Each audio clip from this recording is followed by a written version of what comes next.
मिरादिकुम, जन्नत के मुतलाशी इंसानों, तुम जन्नत को कहाँ तलाश कर रहे हो? आओ, जन्नत तुम्हारे घर में और तुम्हारी माँ के कदमों के नीचे है जन्नत। मेरा नबी ये भी कह सकता था कि जन्नत तुम्हारे माँ के सर के नीचे है। मेरा नबी ये भी कह सकता था कि जन्नत तुम्हारी माँ के दिल के नीचे है। तुम अपनी माँ को सुकून पहुंचाओ, जन्नत मिल जाएगी। लेकिन पूरे जिस्म में जो सबसे कमतर हिस्सा है, सर भी जिस्म का हिस्सा है, हाथ भी जिस्म का हिस्सा है, पैर भी जिस्म का हिस्सा है, लेकिन जो सर का मकाम है वो पैर का नहीं हो सकता है।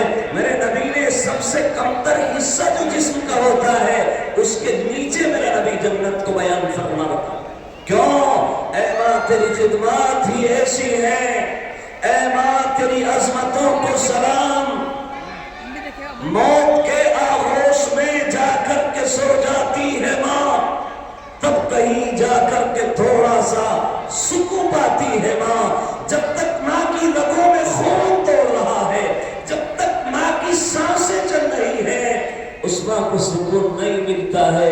मेरे 5 बेटे हैं, फला बेटा बीमार है, मेरा फला बेटे का कारोबार अच्छा नहीं चल रहा है, मेरी बेटी की शादी हो गई, उसके शोहर का सलूक मेरी बेटी के साथ अच्छा नहीं है। इसी उधेड़ धुन में माँ जिंदगी को गुजारती रहती है और मौत का फरिश्ता आकर के रूह कब्ज कर लेता है। उसी को कहा है मौत के आगोश में जाकर के सो जाती है माँ, तब कहीं जाकर के थोड़ा सा सुकून पाती है माँ। उस माँ को धक्के नहीं दिए जा रहे, उस माँ की आंखों में आंखें डालकर आज का नौजवान बात नहीं कर रहा है। हम गाड़ी में सफर कर रहे हैं, सीट नहीं मिली सफर करते वक्त, किसी ने हमें देखकर, हमारे चेहरे मोहरे को देखकर, हमारे लिबास को देखकर सीट दे दी, आप बैठ जाइए। आप कितनी उसको दुआ देते हैं, अल्लाह आपको जज़ाए खैर दे, आप कितने अच्छे इंसान। हम खड़े होकर भी जा सकते थे, 1 घंटे का सफर है, 1 घंटे खड़े हो सकते थे, लेकिन हम खड़े होकर नहीं बैठ गए। उन्होंने हमें सीट दे दी, कितनी दुआएं हमको देते हैं। अल्लाह आपको जज़ाए खैर दे, अल्लाह आपको खुश रखे। हमें सोचना होगा, ऐ मेरे नौजवान भाइयों, वो माँ जिसने 9 महीने अपने पेट में रखा है, कभी इस छोटे मुंह से कहा माँ तेरी दुआओं की मुझे जरूरत है, माँ तेरी दुआओं के बगैर मेरा गुजर नहीं हो सकता। उस माँ को धक्के दिए जाए। इसलिए मेरे नौजवान भाइयों, खास तौर पर मैं अपने जवानों को मुखातब कर रहा हूँ। मेरे नौजवान भाइयों, तुम अपने मकाम को पहचानो, अपनी अजमत को पहचानो, अपनी अहमियत को पहचानो। तुम कौम के बाजू हो, तुम कौम की करीम हो। कौम के बाजू, अगर किसी इंसान के बाजू काट दिए जाए उसको अपाज कहते हैं, उसको मजबूर कहते हैं, उसको मोहताज कहते हैं। अगर मेरी कौम के जवानों तुम बेरहमी का शिकार हो गए, इस कौम को कौन संभालेगा?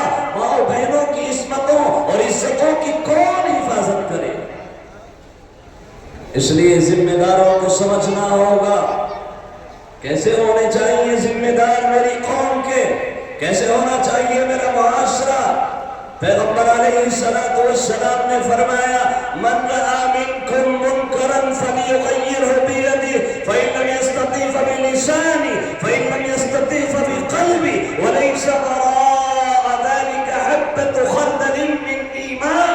मेरे नबी ने फरमाया था कि अगर तुम मुसलमान हो और तुम अपने सीने में ईमान रखते हो और तुम अपना ईमान और अपने हाथों में कुरान को उठाते हो और कुरान को पढ़ते हो, तुम्हारी जिम्मेदारी है कि दीन के खिलाफ कोई काम हो रहा है, तुम उसको हाथ से रोक दो, हाथ से रोको उसको।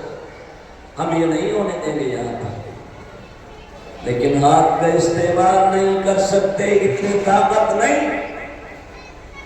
यह हाथ का इस्तेमाल करेंगे, फितने और भड़क जाएंगे, लड़ाइयां हो जाएंगी। अगर हम हाथ का इस्तेमाल करेंगे, डंडे का इस्तेमाल करेंगे। मेरे नबी हकीम हैं, मेरे नबी ने आगे फरमाया, तुम हाथ का इस्तेमाल नहीं कर सकते, फइन लम यस्तति फबिलिसानी, تم زبان سے اس کے خلاف بولو اور یہ کہو یہاں پر ہم ڈی جے نہیں بجنے دیں گے، یہاں پر ہم سٹے بازی نہیں ہونے دیں گے، یہاں پر تاش کے پتے گرا گرا کر کے تم دل کو بہلا رہے ہو، ہم یہاں پر ایسا نہیں ہونے دیں گے، یہ مسلمانوں کا محلہ ہے، یہاں پر نوجوان نئی نسل رہتی ہے، یہ کیا اثر قبول کریں گے؟ ہماری ذمہ داری ہے کہ ہم ڈیجوں کے سامنے لڑکے تھرکتے ہیں، نوجوان تھرکتے ہیں، اے ان کی غیرت کہاں مر گئی؟ ان کی غیرت کو بھٹا لگ گیا۔